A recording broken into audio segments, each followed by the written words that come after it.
আমরা তাই বলতে চাই, মাননীয় মুখ্য সচিব, যারা নেতৃবৃন্দ আছেন, যে যে সংগঠন আছেন, কে কোথায় আছে এটা দেখার বিষয় না।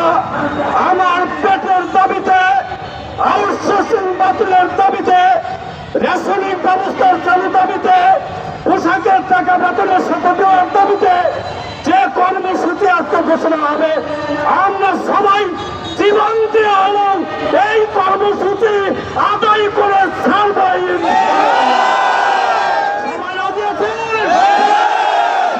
বাংলাদেশের কর্মচারীদেরকে আহ্বান করবো, আসেন শেষ খেলাটি খেলে দেই।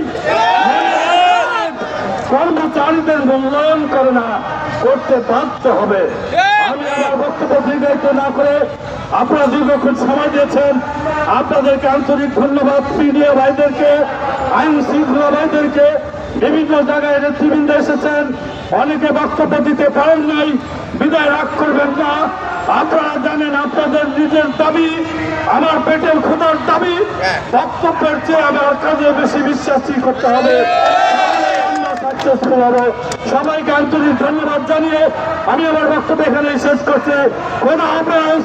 বাংলাদেশ জিন্দাবাদ। আবার দেখা হবে যেদিন সমন্বয়ক আমাদেরকে সমাবেশে ডাকবে, সেদিন আপনাদের সাথে দেখা হবে। ধন্যবাদ।